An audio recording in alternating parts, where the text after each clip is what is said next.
Assalamualaikum warahmatullahi wabarakatuh. Waalaikumsalam warahmatullahi wabarakatuh. Alhamdulillah,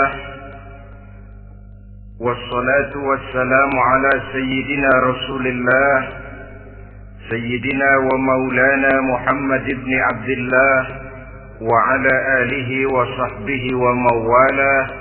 La haula wa la quwwata illa billah, amma ba'd. Bapak-bapak, ibu-ibu, saudara-saudara kaum muslimin rahimakumullah. Sudah menjadi keyakinan dalam kehidupan kita bahwa segala yang ada permulaannya tentu akan ada penghabisannya. Setiap yang punya awal mesti akan punya akhir. Tidak ada keabadian dalam kehidupan dunia ini. Semuanya datang dan pergi silih berganti, berubah oleh pergeseran masa dan pertukaran waktu. Demikianlah kalau kita mau merenungi kehidupan dari alam di sekitar kita. Sejak dari kehidupan tumbuh-tumbuhan, binatang, sampai kepada kehidupan kita, makhluk bernama manusia. Lihatlah kita manusia misalnya. Dimulai sejak kita terlahir ke alam ini, keluar dari alam rahim ibu, menjadi bayi yang merah tidak berdaya, untuk kemudian berangsur meningkat menjadi anak-anak. Dari kehidupan anak-anak berubah lagi kita menjadi remaja dengan segala keceriaan dan kelincahannya, dan dari masa remaja naik lagi kita memasuki usia dewasa, untuk kemudian berangsur memasuki hari tua. Lalu setelah kita memasuki hari tua, sehari, seminggu, sebulan, setahun, sampailah kita kepada batas waktu yang telah ditentukan oleh Allah, yang dinamakan ajal, dan bertemulah kita dengan yang disebut maut. Ini merupakan kepastian dalam kehidupan. Kalau saja kita mau merenung perubahan-perubahan yang terjadi pada diri kita, seharusnya membuat kita insaf dan sadar. Dikala remaja kita begitu lincah, punya rambut yang hitam ikal berderai, punya lesung di pipi, punya senyum yang indah menawan setiap orang yang melihat, punya kulit yang kencang dan bersih. Manakala kita memasuki hari tua, perubahan frontal pun terjadi. Kulit mulai jadi keriput, rambut yang tadinya hitam ikal berderai mulai memutih, nikmat berkurang, gigi yang tadinya utuh dan sanggup mengunyah apa saja, satu demi satu permisi meninggalkan kita. Sangat boleh jadi, dikala remaja kita senyum semua orang terpikat. Dikala hari tua dengan kulit yang keriput dan gigi yang tidak ada lagi, manakala kita senyum, mungkin orang bakal lari dari sekitar kita. Kemana keindahan yang tadinya begitu menawan? Kemana senyum lesung pipit yang tadinya menarik perhatian orang? Pergi meninggalkan kita, berubah oleh pergeseran masa dan pertukaran waktu. Nah, bila maut datang menjemput kita, selesailah kehidupan sampai di situ? Ternyata belum. Kalau lahir merupakan perpindahan hidup dari alam rahim ke alam dunia, maka mati hakikatnya merupakan perpindahan hidup dari alam dunia ini ke alam kehidupan yang berikutnya yang dinamakan dengan alam barzakh. Andai kata hidup cuma sekali, secara moral kita sanggup berkata, alangkah tidak adilnya Tuhan. Kenapa? Dalam kehidupan ini kan aneka ragam terjadi. Ada orang yang zalim, ada orang yang dizalimi. Ada orang yang membunuh, ada orang yang terbunuh. Ada orang yang kaya, ada orang yang miskin. Ada orang yang jujur, ada orang yang menghalalkan segala cara. Sehingga banyak ketidakadilan yang terlepas daripada pengadilan dunia. Lalu orang pun bilang, di dunia ini katanya banyak pengadilan tapi sulit keadilan. Di dunia ini mudah mencari pengadilan tapi sulit untuk mencari ketidakadilan. Andai kata hidup cuma sekali, tidak akan ada hidup sesudah hidup yang sekarang ini. Bagaimanakah nasib mereka yang lepas dari pengadilan dunia ini? Alangkah tidak adilnya Allah, andai kata tidak ada kehidupan sesudah hidup yang sekarang. Tentulah akan terjadi di mana orang menghalalkan segala macam cara untuk mencapai tujuan. Yang penting kan saya kaya, yang penting kan saya punya jabatan dan kedudukan tinggi. Kalau perlu jilat atas, jilat atas. Kalau perlu sikut kiri kanan, sikut kiri kanan. Kalau perlu injak bawah, injak yang bawah. Ini prinsip daripada orang-orang komunis. Dan pantas karena mereka tidak percaya kepada kiamat. Pantas karena mereka tidak percaya akan adanya kehidupan sesudah hidup yang sekarang ini. Maka saya menghimbau kepada seluruhnya, kita sudah kadung menyepakati negara ini berdasarkan Pancasila. Kita sudah kadung konsensus bahwa PKI dengan seluruh ajarannya tidak punya hak hidup di bumi Pancasila yang kita cintai ini. Maka salah satu ajaran PKI tujuan menghalalkan cara. Kita orang Indonesia yang berbudi pekerti luhur, yang punya nilai budaya tinggi, janganlah sampai mencaci PKI, membubarkan PKI, mengutuhkan PKI, tapi dalam kehidupan sehari-hari prakteknya prinsip komunis kita pakai. Apa itu? Tujuan menghalalkan cara. Asal sudah tujuan tercapai, cara apapun saja halal. Itu pandangan hidup orang yang tidak percaya kepada adanya hari akhirat. Sebagai muslim yang yakin akhirat ada, kiamat pasti akan datang. Hidup tidak cuma sekali. Maka kalau kita zalim, kalau kita berbuat aniaya, kalau kita melakukan korupsi, kalau kita merugikan orang lain, boleh jadi kita terlepas daripada pengadilan dunia. Tapi ingatlah, kita tidak akan pernah lepas dari pengadilan Allah. Pengadilan Qadhi Rabbul Jalil, di mana kita akan diadili dengan seadil-adilnya. Dan tidak satu perbuatan yang bersifat salah, yang bagaimanapun kecilnya, yang akan lepas dari pengadilan di akhirat itu nanti. Pantas saja kalau satu hari malaikat Jibril datang menasihati Rasulullah sallallahu alaihi wasallam. Yang artinya juga menasihati kita semua. Apa kata malaikat Jibril kepada baginda Nabi? Ya Muhammad, ish ma syi'ta wa innaka mayyitun. Hai Muhammad, hiduplah semau kamu, tapi jangan lupa kamu pasti akan mati. Kalau memang dilarang tidak terlarang, dicegah tidak tercegah, kamu mau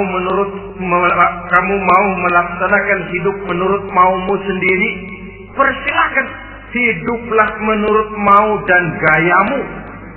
Tapi jangan lupa, fa innaka mayyitun, satu saat kau pasti bakal mati.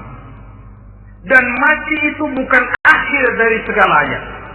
Dia babak baru bagi kehidupan selanjutnya.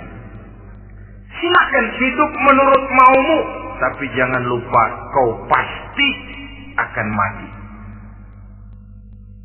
Wa'mal ma syi'ta fa innaka majziyun bih. Kerjakan apa saja yang kamu mau. Kalau kau mau menghalalkan segala macam cara, persilahkan halalkan segala macam cara. Tapi jangan lupa kau akan mendapat balasan dari seluruh amal perbuatanmu. Wa ahbib ma syi'ta fa innaka mufariquhu. Dan cintailah apa saja yang mau kau cintai. Kau cintai anak istrimu, silahkan. Kau cintai harta bendamu, tafadhal. Kau cintai tanah airmu, kau cintai pangkat dan jabatanmu, persilahkan. Tapi jangan lupa, fa innaka mufariquhu. Kau pasti akan berpisah dan akan meninggalkan segala yang kau cintai itu. Apa artinya ini buat kita? Ternyata sesudah maut datang menjemput kita, ada kehidupan sesudah hidup yang sekarang ini. Ini yang mendorong kita untuk dalam kehidupan di dunia ini tidak melakukan prinsip saenake dhewe, semaunya sendiri saja, asal perut kenyang, asal pangkat tinggi, asal harta dapat. Masa bodoh dengan merugikan orang lain, masa bodoh dengan menipu orang lain. Iku jenenge saenake dhewe. Muslim tidak diajarkan. Ingat manusia, setelah kau mati, setelah kiamat datang, kau akan dibangkitkan, kau akan dimintakan pertanggungan jawab tentang kehidupan yang sekarang ini. Saudara hadirin, oleh sebab itu kalau kita bicara soal kiamat, soal akhirat, ini memang masalah yang gaib, yang sepenuhnya tidak bisa dicernakan dengan kemampuan penalaran intelektual. Dasar di dalam membicarakan ini tidak lain adalah iman kita kepada Allah Subhanahu wa ta'ala. Bukan cuma zaman sekarang, dari zamannya Nabi. Orang itu kalau sudah bicara kiamat, bicara akhirat, ada yang ragu-ragu, ada yang menolak sama sekali. Bukan dari zaman sekarang, dari zaman dulu. Pernah kok satu saat Rasulullah itu dakwah menceritakan, saudara-saudara, akan terjadi kiamat di mana Allah akan membangkitkan manusia dari kuburnya untuk memintakan pertanggungan jawab. Ini dalam dakwahnya Nabi pidato macam itu. Apa reaksi orang? Yang beriman ya mantap, tapi yang tidak beriman, bajingan-bajingan Quraisy ini, mereka bertepuk tangan, mengejek, mencaci. Malahan ini yang luar biasa, ada dua orang kafir namanya Ubay bin Ka'ab dan Al-As bin Wa'il. Mendengar pidato macam ini, mereka buru-buru pulang ke rumah. Ngapain? Ngambil pacul. Lalu berangkat nyari kuburan tua. Dia gali itu kuburan. Tulang-tulangnya diangkut, dibawa ke depan Nabi. Ya Muhammad, tulang-tulang yang udah hancur begini, siapa yang bisa ngidupin lagi? Yang macam-macam aja kamu Muhammad. Enggak rasional, enggak masuk akal. Allah menjawab. Apa kata Allah? وَضَرَبَ لَنَا مَثَلًا وَنَسِيَ خَلْقَهُ قَالَ مَنْ يُحْيِي الْعِظَامَ وَهِيَ رَمِيمٌ قُلْ يُحْيِيهَا الَّذِي أَنْشَأَهَا أَوَّلَ مَرَّةٍ وَهُوَ بِكُلِّ خَلْقٍ عَلِيمٌ. Mereka memberikan perumpamaan kepada kami, kata Allah. Mereka melupakan asal kejadiannya. Mereka bertanya, siapa yang sanggup menghidupkan tulang belulang yang sudah hancur kayak begini? Qul yuhyiha alladhi ansaha awwala marrah. Katakan kepada mereka Muhammad, yang akan menghidupkannya adalah Dia yang telah menciptakannya pertama kali dulu. Kalau Dia sanggup menciptakan, Dia tentu lebih sanggup lagi untuk mengembalikan reproduksi ciptaan itu sebagaimana semula. Yang paling kasihan yang ragu-ragu, akhirat itu ada apa enggak sih? Kiamat itu ada apa enggak sih? Lantaran ragu-ragu, terombang-ambing dia antara harapan dan putus asa, antara kenyataan dan idealisme. Ada yang buta sama sekali 100% terhadap keadaan-keadaan sesudah mati. Perhatian mereka hanya tercurah kepada kehidupan sebelum mati. Yang mereka perhatikan siang dan malam tidak lebih daripada urusan perut. Pergi pagi, pulang sore, peras keringat, banting tulang. Cuma soal makan, soal minum, soal pakaian, soal kendaraan, soal rumah tangga, soal anak, soal istri. Yang mereka pentingkan hanya soal-soal politik misalnya, ekonomi, pembangunan dan industri. Untuk soal-soal kayak begitu, bias betul. Habis seluruh waktu untuk memikirkan, meningkatkan kebudayaan, politik, sosial, ekonomi. Kadang-kadang kurang tidur, kurang istirahat, berkeliaran ke sana kemari ke tempat yang jauh-jauh. Sampai kadang-kadang terkena stres, penyakit darah tinggi, ginjal, lever, untuk memikirkan hal-hal yang semata-mata karena dunia saja.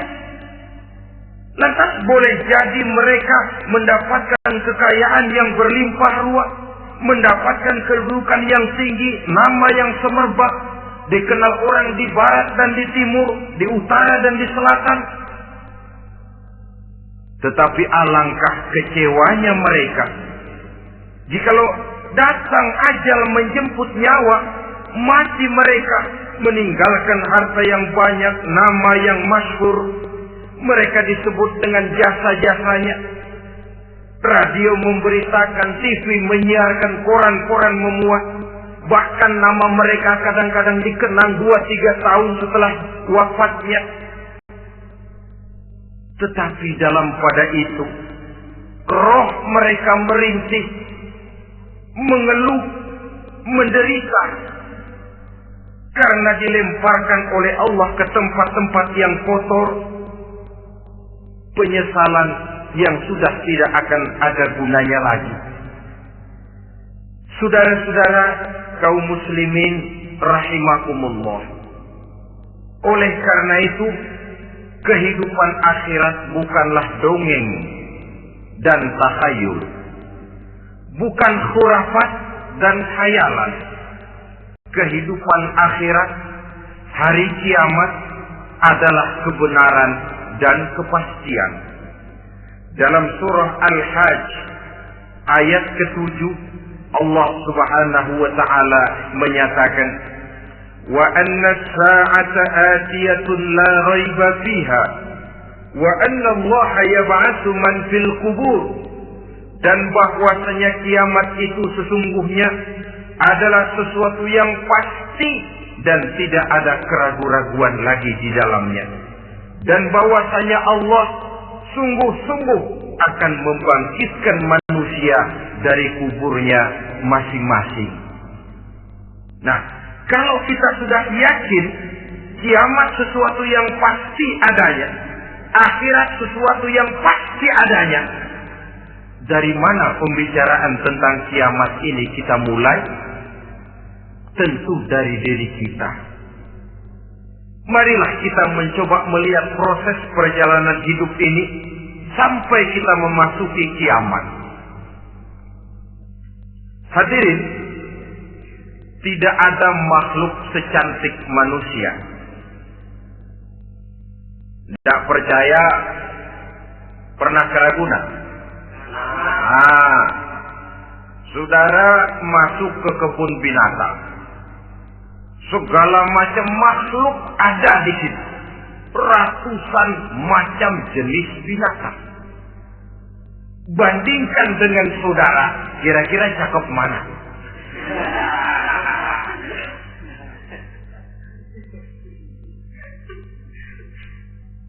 Dari seluruh makhluk yang diciptakan Allah itu, manusia fi ahsani taqwim, dalam bentuk yang paling sempurna, sejak susunan biologis sampai kemampuan berpikir. Biologis kita ya Allah, diciptakan kita begini rupa. Diberikan 2 kaki untuk berjalan, 2 tangan untuk bekerja. Diberikan 2 mata, dua-duanya di depan. Pernah saudara mikir kalau mata kita yang satu di depan, yang satu di belakang? Rasanya nggak laku kacamata.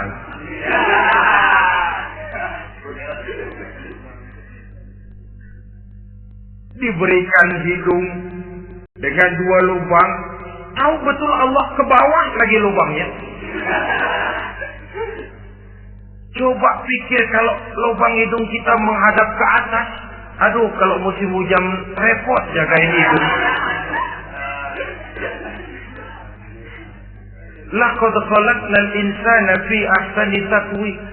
Sungguh telah kami ciptakan manusia dalam bentuk kejadian yang paling sempurna ketimbang makhluk-makhluk Allah lainnya. Nah, kesempurnaan manusia ini oleh karena hidupnya terdiri dari 2 unsur pokok. Pertama unsur jasmani dan kedua unsur rohani. Jasad dan roh. Jasad yang terlihat sekarang ini, potongan saudara yang ngejedok di depan saya ini jasad saudara. Ini yang berasal dari saripati makanan yang dimakan oleh bapak ibu kita. Lalu hasil kerjasama yang baik antara ibu dengan bapak, terwujudlah kita. Kalimat langsungnya jasad ini berasal dari tanah yang tadi berubah dari bayi, remaja, dewasa, meningkat hari tua. Yang berubah itu jasmani kita. Kenapa? Karena jasmani itu materi, benda, daya tahannya terbatas. Dia berubah oleh pergeseran masa dan pertukaran waktu. Apa ada orang makin tua makin cakep? Jasmani oleh karena dia materi, dia berubah oleh pergeseran masa dan pertukaran waktu. Nah, yang menyebabkan jasmani itu bergerak karena ada roh di dalamnya. Ini yang menyebabkan kehidupan. Ini yang menjadi sumber kehidupan, pusat kesadaran dan pengertian dalam kehidupan manusia. Tanpa roh dalam diri kita, maka jasad kita pernah lihat orang mati. Itu kalau orang mati, coba perhatikan. Apanya yang kurang? Kupingnya masih ada, tapi sudah tidak sanggup mendengar. Matanya masih lengkap, tapi tidak mampu melihat. Jangankan melihat, terbuka saja tidak. Mulutnya masih ada, tapi sudah tidak bicara lagi. Telinganya cukup, tapi tidak sanggup mendengar. Kakinya lengkap, tapi tidak mampu lagi berjalan. Apa penyebabnya itu? Ternyata jasmani kita, jasad ini, manakala sudah ditinggalkan oleh roh, dia tidak akan bisa berdaya apa-apa. Tidak mampu berjalan, tidak pula berbuat, tidak pula bekerja apapun saja. Saudara-saudara, dua-duanya punya kebutuhan. Jasmani ada kebutuhannya, rohani pun ada kebutuhannya. Jasmani yang jelas perlu makan, perlu minum, perlu tidur, perlu pakaian, dan sebagainya. Nah, apabila saat berpisah datang, ajal sampai, berpisahlah roh dan jasad. Dan itulah yang dinamakan dengan maut. Jadi, apa sih mati itu? Mati adalah berpisahnya roh dengan jasad. Sebab itu Islam sangat menganjurkan kita untuk banyak-banyak mengingat mati. Bagaimana caranya mengingat mati? Pertama, mati itu kan pasti. Kira-kira yang hadir di sini ada yang nggak mati nggak kira-kira? Semuanya bakal mati kan? Berani? Sekarang mau? Saudara, sebenarnya kalau kita merenung lebih jauh, orang itu tidak perlu takut mati. Walaupun tidak boleh terlalu berani menghadapi mati. Karena bagaimanapun takutnya kita kepada mati, toh dia pasti datang. Bagaimanapun beraninya kita mati, kalau belum ajal, dia tidak mati juga. Jadi Muslim itu kan harus berani menghadapi hidup dan tidak takut menghadapi mati. Mati adalah sesuatu yang pasti. Muslim dianjurkan banyak-banyak mengingat mati dalam kehidupan. Caranya bagaimana? Pertama, berziarah nengokin teman yang sakit. Ya? Suka nengokin teman yang sakit enggak? Oh, itu pahalanya kata Nabi. Menengok orang yang sedang sakit lebih afdol daripada sholat sunnah 1000 rakaat. Apa pernah saudara sembahyang sunnah sampai 1000 rakaat? Nengokin orang sakit pahalanya lebih afdol daripada itu. Kenapa menengoki orang sakit mengingatkan kita kepada mati? Iya ya, ini teman saya yang kemarin segar banget, bercanda sama saya, ketawa sama-sama, sekarang terbaring tidak berdaya. Hilang kemampuannya, hilang keceriaannya, sakit.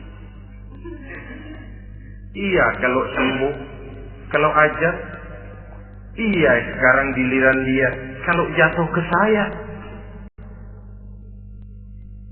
Lalu menghibur teman dengan kata-kata yang enak, yang akan mendatangkan sugesti supaya dia cepat sembuh. Jangan nengokin orang sakit, jujur. Sakit apa lu? Perut. Emang temen gua kemarin sakit begini mati. Wah, itu orang bisa jadi shock lantaran etika kita tidak akan sampai ke sana. Menjenguk orang sakit akan mengingatkan kita kepada mati. Apalagi ziarah kubur. Ada yang orang tuanya sudah meninggal? Nah, kalau ada, ya tidak bisa tiap hari, sekurang-kurangnya seminggu sekali. Jumat pagi misalnya, ziarah kita ke kubur. Sehingga kalau kita masuk kubur kan ada etikanya. Assalamualaikum ya ahlal kubur wa inna insyaallahu bikum lahiqun. Hai penduduk kubur, keselamatan bagi kamu dan kami yang masih hidup sekarang ini insya Allah pasti bakal nyusul kamu. Iya, yang kemarin gagah benar sekarang terbaring tanpa daya. Ini unggukan kuburannya. Yang kemarin ada sekarang sudah tidak ada. Kemana dia? Kami satu saat pasti akan begini. Ingat mati. Lalu apalagi yang bisa membuat kita ingat kepada mati? Mengawal jenazah. Bukankah sangat dianjurkan oleh agama? Bahkan kalau bisa sejak mengurusnya, memandikannya, mengkafankannya, menyolatkannya untuk kemudian mengantarnya ke kubur. Hari ini saya antar dia ke kubur, besok boleh jadi saya yang diantar orang. Hari ini saya solatkan dia, besok boleh jadi saya yang disolatkan orang. Hari ini saya masukkan dia ke liang lahat, besok mungkin giliran saya dimasukkan orang ke liang lahat. Ingat mati, tumbuh kesadaran. Lalu daya positifnya dalam kehidupan apa? Nah, saudara-saudara hadirin, orang yang mengingat mati bukan lantas menjadi lemah dalam kehidupan, menjadi putus asa, sedikit semangat, terbentur kesulitan, mudah frustasi. Bukan itu tujuannya kita diperintah mengingat mati. Jelasnya, Islam menganjurkan kita untuk mengingat mati guna maksud-maksud yang positif. Supaya orang lalu sadar, hidup ini cuma sebentar. Maka mumpung hidup, nah ini mumpung. Tapi mumpung yang baik. Mumpung hidup, maka hidup yang singkat ini harus saya pergunakan dengan sebaik-baiknya. Melakukan kebajikan yang sebanyak-banyaknya. Menjauhkan rasa malas. Menunggu keajaiban yang datang dari langit. Berleha-leha, bermain-main. Sementara maut kalau dia datang tidak pernah main-main. Pantas kalau seorang penyair bernama Syauqi memesankan, tazawwad bitaqwa fa innaka la tadri idza hanna al-lailu hal ta'ishu ila al-fajr kam min sahihin mata min ghairi illatin wa kam min 'alilin 'asha hinan min ad-dahri. Persiapkan dirimu dengan takwa, sebab kamu tidak tahu apabila malam datang kamu masih bisa hidup apa enggak besok pagi. Apa ada jaminan saudara yang kumpul di depan saya malam ini besok masih bisa hidup? Tidak. Ada jaminan? Tidak ada sama sekali. Kam min sahihin mata min ghairi illatin. Berapa banyak orang sehat mati enggak pakai sakit lagi. Sebabnya kadang-kadang ringan saja. Ada yang cuma jatuh di kamar mandi, mati. Ada yang cuma ketiban pensil. Iya, kalau ketiban pensil 3 peti masa nggak mati. Ta'addadatil asbab wal maut wahid. Sebabnya boleh jadi macam-macam, tapi mati satu juga, yaitu mati. Dia seperti kelapa yang terlalu tua jatuh ke bawah, yang kembang baru keluar pun jatuh ke bawah. Itulah mati. Dia datang menjemput yang bayi, dia datang mengambil yang anak-anak, dia datang juga kepada yang remaja, kepada yang dewasa, kepada yang tua sekalipun. Jangan yang remaja lalu berpikir, gua rasanya masih jauh banget sama mati. Ini sesuatu yang pasti yang kita tidak pernah diberitahu kapannya. Kalau dikasih tahu kapannya kan kita bisa, umpama malaikat maut datang ke rumah saya, saudara Zainuddin kau mati 80 tahun lagi. Wah, saya kan berhitung, masih lama, poya-poya aja dulu Tapi ini tidak pernah diberitahu kepada kita.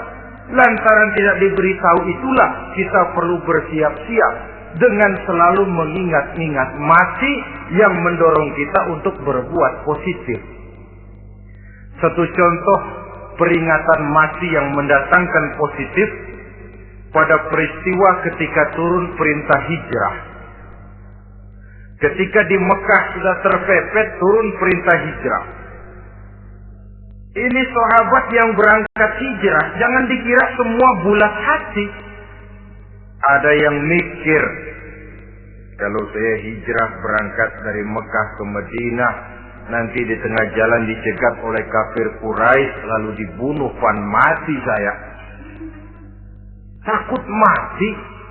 Allah peringatkan, kullu nafsin dha'iqatul maut. Kamu disuruh hijrah saja takut mati, padahal kamu tahu semua yang hidup bakalan mati. Diam saja di Mekah mati, hijrah ke Madinah pun akan mati. Mendengar ayat ini, Sayyidina Umar bin Khattab seperti dibakar semangatnya. Kalau sebagian sahabat hijrah sembunyi-sembunyi, beliau mau hijrah itu malah bajingan Quraisy dikumpulkan ke Ka'bah. Pidato, ya ma'syara Quraisy, dedengkot Quraisy, dengerin. Besok pagi yang namanya Umar bin Khattab mau hijrah dari Mekah ke Madinah. Siapa yang kepengen kepalanya berpisah dengan badannya, persilahkan cegat Umar di jalanan. Besok dengan tenang dia berangkat hijrah, gak ada yang berani nyegat. Tuh Quraisy juga barangkali mikir, gua ngapain nyegat penyakit. Begitu ingat mati, timbul semangat juang, timbul semangat berbuat. Ini ingat mati yang positif, bukan yang melemahkan semangat. Dah jangan kerja rajin-rajin dah, lu bakalan mati. Ini ingat mati yang salah pasang. Ingat mati seharusnya mendorong manusia untuk berbuat lebih tekun. Allah memberikan peringatan, Qul innal mauta allazi tafiruna minhu fa innahu mulaqikum. Katakan, maut yang kamu akan melarikan diri daripadanya, yang kamu takuti benar dia pasti akan datang menjemput kamu. Saudara-saudara hadirin yang saya hormati, datangnya memang tidak kita harapkan yang namanya maut. Tapi sekali dia datang, tidak ada pintu tempat kita lari. Dia memang tidak pernah kita undang. Tapi sekali dia datang, mengetok pintu, kekuatan apa yang bisa menolak? Dia sebuah tanda seru dalam kehidupan. Apa yang menyebabkan orang takut mati? Pertama barangkali karena dia tidak tahu bagaimana kehidupan sesudah mati. Alam kubur gelap, alam akhirat gelap. Sehingga dia bingung, lantaran bingung lalu jadi takut. Yang kedua boleh jadi oleh bayangan-bayangan dosa yang pernah dia kerjakan di dunia ini. Kerjanya cuma menumpuk dosa. Dia gembira, bahagia, tertawa di atas tumpukan dosanya. Merasa segan berpisah dengan seluruh kehidupan ini. Sehingga boleh jadi maut adalah sesuatu yang ditakutkannya benar dalam kehidupan. Tapi bagaimanapun takutnya, tidak ada tempat lari dari dia. Dalam ayat lain Allah jelaskan, Aynama takunu yudrikumul mautu walau kuntum fi burujim musayyada. Di mana saja kamu berada, dalam benteng yang paling tangguh sekalipun, maut pasti akan datang menjemput kamu. Nah, bagaimana caranya maut datang menjemput kita? Bila datang dia, sang malaikat pencabut nyawa, malaikat Israel namanya, hendak mengambil ruh kita. Dalam suasana macam begitu, di akhir kehidupan dunia, dalam berhadapan dengan sakaratul maut, terbagilah manusia dalam dua bagian besar. Pertama, yang menghadapi sakaratul maut itu dengan husnul khatimah, baik di akhirnya, sehingga pada saat ruhnya berpisah dengan jasadnya, kelihatan dia seperti senyum, mukanya cerah, Bahkan sebelum itu boleh jadi dia sempat meninggalkan pesan-pesan yang baik. Ada yang sempat azan, ada yang sempat baca Quran. Pernah kan nemui orang yang mau mati seperti itu? Yang sempat azan, yang sempat baca Quran, yang sempat meninggalkan wasiat-wasiat yang baik. Sebab apa? Malaikat maut datang menjemput mereka juga dengan baik-baik. Dicabut ruhnya perlahan-lahan. Tapi sungguh pun perlahan-lahan. Pedihnya, sakitnya tetap tiada tara. Rasulullah Sallallahu Alaihi Wasallam, dikala beliau hendak berhadapan dengan sakaratul maut, diceritakan mencelupkan tangannya ke dalam gelas berisi air, lalu mengusapkannya ke muka beliau seraya berdoa, "Ya Allah, mudahkan saya dalam menghadapi sekarat ini." Beliau juga yang mengatakan bahwa sakitnya sakaratul maut sama dengan 300 kali bacokan pedang. Sehingga kita diajarkan doa. Di antara doa selamat itu kan ada Allahumma hawwin alaina fi sakaratil. Ya Allah, mudahkan saya di dalam menghadapi sakaratul maut itu. Ketika ruh ini keluar dari jasad, mata masih mengikuti ruh itu. Jika kadang-kadang ada yang matanya terbelalak dan tidak sempat ditutup, terbuka terus, mengikuti ruh itu keluar dari jasadnya. Adapun golongan kedua, manusia yang ketika berhadapan dengan sakaratul maut mendapatkan su'ul khatimah, jelek di penghabisannya. Sekaratnya sudah setengah mati, lalu jelek juga di akhirnya, mati dalam keadaan yang tidak baik, tidak terpuji. Ada yang lagi megang kartu, mati. Ada yang lagi di tempat ngadu ayam, mati. Ada yang lagi di tempat pelacuran, mati. Ada yang lagi megang botol minuman keras, mati. Nih barangkali malaikat maut gemas banget nariknya, lu bajingan, lu tarik terus. Mati su'ul khatimah. Makanya bagus itu. Kadang-kadang di majelis-majelis taklim kan sering dibaca, Ya Allah biha, Ya Allah biha, Ya Allah bihusnil khatimah. Kan ada itu? Ada enggak?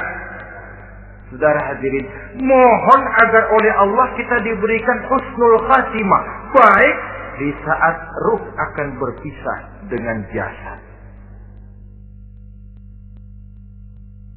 Ini sesuatu yang pasti. Sang malaikat maut datang menjemput nyawa. Setelah ruh berpisah dari badan, maka tinggallah sang badan, ditangisi oleh semua yang kita tinggalkan. Sehingga kepada putrinya Fatimah, ketika malaikat maut datang hendak menjemput baginda Nabi, beliau berkata kepada anaknya, Fatimah, kamu tahu siapa yang datang? Saya tidak tahu, Bapak. Yang datang hadimul lazat. Itu dia yang menghancurkan seluruh kesenangan dunia. Wa qati'us syahwat, yang memisahkan kita dengan seluruh yang kita cintai. Dia malaikat maut, Pak. Manakala jasad sudah ditinggalkan oleh ruh, itulah yang dikerubungi orang. Anak menangis, istri menangis, orang tua bersedih, teman-teman merasa kehilangan, menangisi jasad. Diuruslah jasad kita, dimandikan sebagaimana mestinya, dikafankan dengan kain putih 3 lembar, itu yang hendak kita bawa kembali ke tempat asal kita. Pakaian sutra, jas yang mereknya Switzerland wool, kain yang Samarinda, sepatu yang Belly atau Beltoni, jam tangan yang Rolex, kendaraan yang serba mewah, tidak ada yang menyertai kita. Kain putih 3 lembar itu saja lagi. Demi setelah dikafankan, dibujurkan kita menghadap ke arah kiblat, orang banyak pun datang menyolatkan kita dengan 4 takbir, diiringi dengan doa. Lalu upacara pelepasan, berangkat kita meninggalkan anak, istri, suami, kampung halaman, tanah air, bahkan alam dunia ini. Selamat tinggal alam dan seluruh isinya. Tinggallah yang tinggal. Saya akan kembali ke tempat asal dari mana saya datang untuk kembali mempertanggungjawabkan seluruh perbuatan saya dalam kehidupan ini. Manakala upacara pelepasan selesailah sudah, dimasukkan kita ke keranda jenazah, digotong orang, bismillah wa ala millati rasulillah, dibawa ke tempat peristirahatan terakhir katanya. Padahal dulu kalau mau kita istirahat, ke villa lah kita, ke Bali lah kita, ke Hong Kong lah kita, ke tempat-tempat tamasya yang indah. Oh, rupanya akan sampai juga perjalanan menuju tempat peristirahatan terakhir yang luasnya tidak akan lebih dari 2 kali 1 meter. Diusung orang kita, diantarkan orang banyak. Manakala sampai ke atas liang lahat, pengusung jenazah dibuka, diturunkan kita ke liang lahat, dibaringkan. Gumpalan tanah akan jadi bantal kita. Muka dibuka, dihadapkan ke arah kiblat. Setelah itu ditutup liang lahat kita dengan kayu. Masih belum kurang, diuruk dengan tanah. Yang menguruk orang-orang yang tadinya mencintai kita, menyayangi kita. Tapi ketika jasad sudah ditinggalkan ruh, habis rupanya cintanya. Coba jasad kalau sudah ditinggalkan ruh, 3 hari aja di rumah serem. Ya mayit, siapa yang betah nemenin mayit?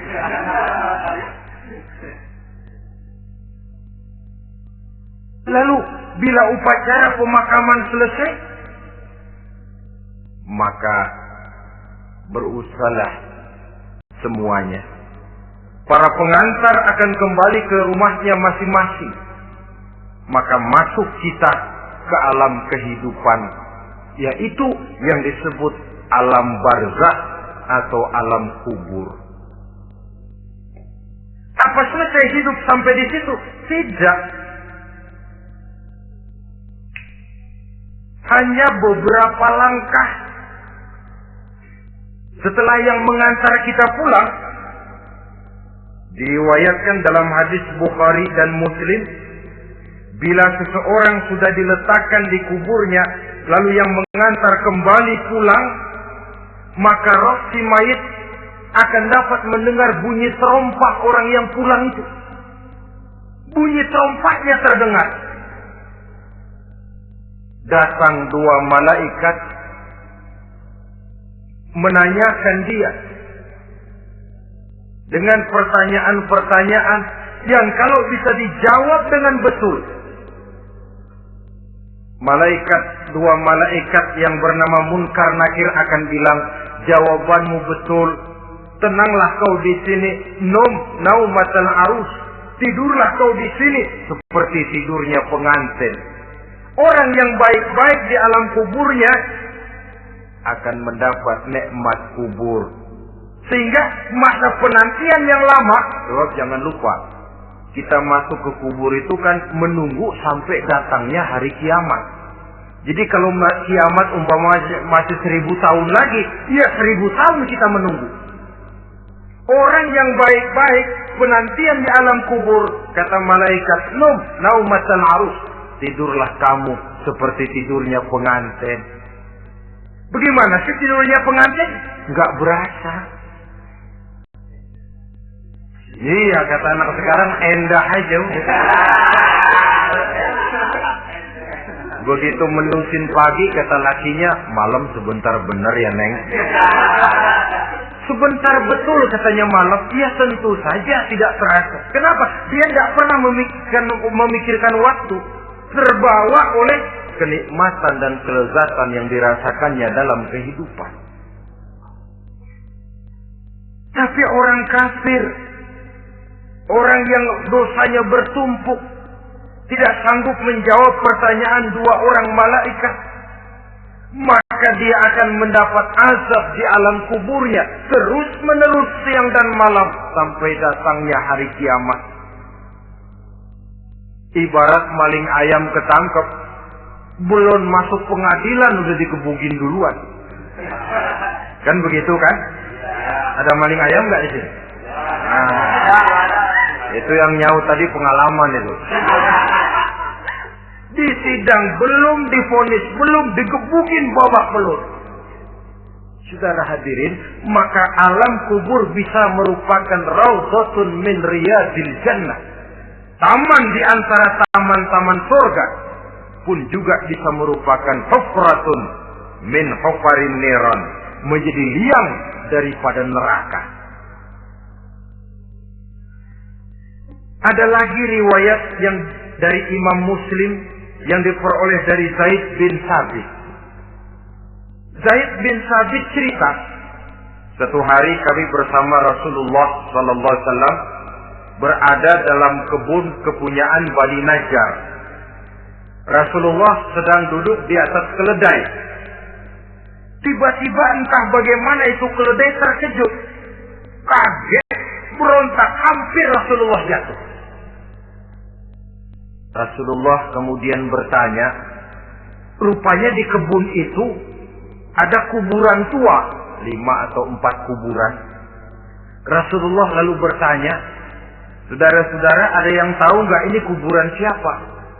Nggak ada ya Rasulullah. Memang kenapa? Ini penghuni kuburnya lagi disiksa oleh Allah. Andai kata boleh saya mohon kepada Allah supaya kamu dengar seperti yang saya dengar, andai kata saja kamu kuat mendengarnya, saya pasti akan berdoa. Tapi sayang, saya yakin kamu pasti tidak akan kuat mendengar mereka mendapat azab di kuburnya. Hadis sahih riwayat Imam Muslim dari Zaid bin Sabit. Kehidupan di alam barzah. Pak, iya kalau yang matinya dikuburin. Lah kalau yang matinya diceburin ke laut, dibakar, di medan perang hilang gak ketahuan kemana jenazahnya. Saudara, hilang kek, dikubur kek, di dalam lautan, direndam kek, itu kan cuma logika kita. Menurut Allah tidak ada perbedaan orang mati dikubur di dasar lautan, atau dibakar sampai jadi abu, atau gugur di medan perang tidak ketemu jenazahnya. Entah mereka tetap masuk ke alam barzah namanya. Jasad boleh hancur, tapi roh sebagai sumber kehidupan, pusat kesadaran dan pengertian, dia tetap ada, mengalami kebahagiaan dan kegembiraan, atau mengalami kepedihan dan penderitaan, bergantung kepada amalan yang kita lakukan dalam kehidupan di dunia ini. Maka dalam Yasin tadi kan jelas, Qul yuhyiha alladzi ansha'aha awwala marrah. Yang menghidupkan mereka yang dikubur di dasar lautan, mereka yang dibakar sampai jadi abu, yang akan menghidupkan ialah Allah yang menciptakan mereka dulu pertama kalinya. Jadi kalau sudah ada aslinya, ya tentu tidak perlu contoh lagi, akan sangat mudah membuatnya. Orang tua kita, keluarga kita yang sudah berpulang, mereka di alam barzakh sekarang ini bisa mendapat nikmat kubur, bisa mendapat azab kubur. Bergantung amalan mereka dalam kehidupan di dunia ini. Dalam Musnad Imam Ahmad dan Sahih Abi Hatim malah ada tambahan riwayat. Orang yang banyak kebajikannya di dunia, amalannya akan datang menemani dia. Sholatnya dekat kepalanya, puasa sebelah kanan, zakat sebelah kiri. Menghibur dia. Malahan dikatakan berbentuk orang yang cantik menemani dia di alam kuburnya. Aneh dia tanya, man anta lam ara fid dunya ajmal minka? Siapa kamu? Di dunia ini belum pernah saya melihat orang secantik kamu. Dia jawab, ana amaluka sholeh. Saya adalah amalmu yang soleh yang kau kerjakan waktu di dunia. Saya sekarang diperintahkan untuk menemani kamu di sini. Alhamdulillah. Sedangkan amalnya yang jahat akan datang dalam bentuk yang menyeramkan menemani dia di sana. Bayangin deh, di kuburan ditemenin yang serem-serem. Sama juga di dunia. Kalau kita di tempat gelap ditemenin orang cakep, enak nggak?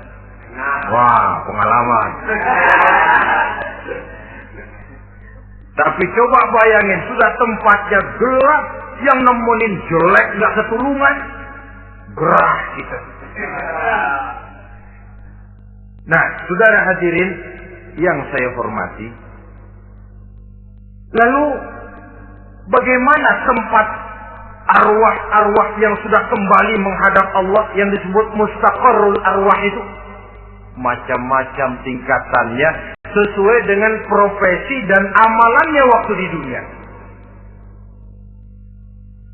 Ada roh-roh itu yang setelah pisah dengan jasad, artinya mati, ditempatkan di tempat yang disebut a'la illiyin, tempat yang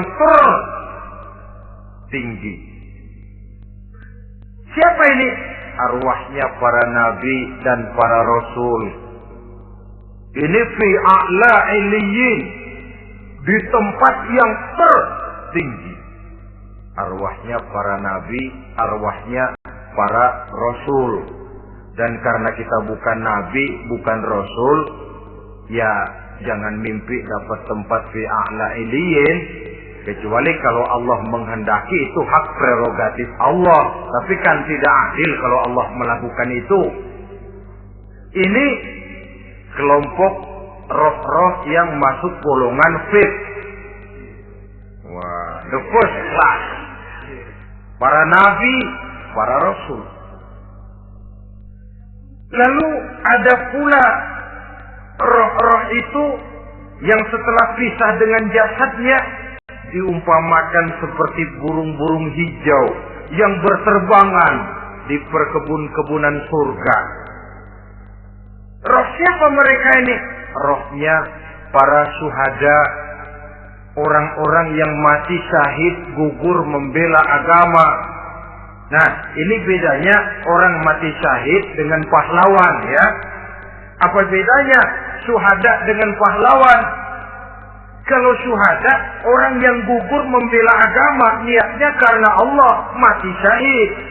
Kalau pahlawan, orang yang gugur membela negara, orang yang dianggap berjasa kepada pemerintah. Klimaksnya, kalau orang mati syahid, jelas surga. Tapi pahlawan, belum tentu surga. Kenapa? Bergantung kepada negara macam apa yang dibelanya dan pemerintah model mana yang dibelanya. Di negara-negara komunis misalnya, banyak nggak pahlawan? Dengan sekian tanda jasa yang mati di medan perang dan sebagainya. Kira-kira pahlawan komunis masuk surga nggak? Ya, kalau pahlawan komunis masuk surga, kita nggak kebagian kapling di surga barangkali. Inilah bedanya pahlawan dengan orang mati syahid. Kemudian ada pula roh itu yang tertahan di pintu surga. Tertahan di pintu surga. Ini seperti tadi, orang yang mati syahid, tapi masih ada kaitan di dunia. Rasulullah pernah ditanya orang, ya Rasul, kalau saya maju ke medan perang bela agama, mati syahid, apa saya masuk surga? Iya, masuk surga. Kecuali kata Nabi, kalau masih punya utang. Nah, tertahan di pintu surga. Ada pula roh itu yang tertahan di alam kuburnya. Ini umumnya seperti tadi itu. Ada mempunyai dosa, mempunyai kesalahan, sehingga merasakan azab kubur. Ada juga roh itu yang tertahan di permukaan bumi. Mereka yang dalam hidup selalu menumpuk dosa-dosa yang besar, meninggal sebelum keburu untuk bertaubat. Saudara hadirin yang saya hormati, inilah yang kita khawatirkan. Sebab jikalau pada saat roh sudah datang, jikalau saatnya roh datang berpisah dengan jasad, menemukan sakaratul maut, saat itu taubat sudah tidak akan ada gunanya lagi. Masuk ke alam kubur, mendapat azab kubur, sampai datangnya hari kiamat. Berapa lama diazab di alam kubur ini? Menunggulah kita sampai datang saatnya kiamat. Nah, saudara-saudara, apa tanda-tanda hari kiamat? Kapan dia akan datang? Bagaimana hal ihwal manusia pada saat terjadi kiamat?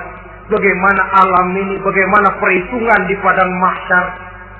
Insya Allah akan saya ungkapkan pada bagian kedua dari ceramah ini. Insya Allah kita akan lanjutkan pembicaraan ini sampai kepada terminal paling akhir, surga dan neraka. Inilah saja pertemuan kita pada kesempatan kali ini. Terima kasih banyak atas segala perhatian. Mohon maaf atas segala kekurangan. Wabillahi taufiq wal hidayah. Wassalamualaikum warahmatullahi wabarakatuh. Waalaikumsalam warahmatullahi wabarakatuh.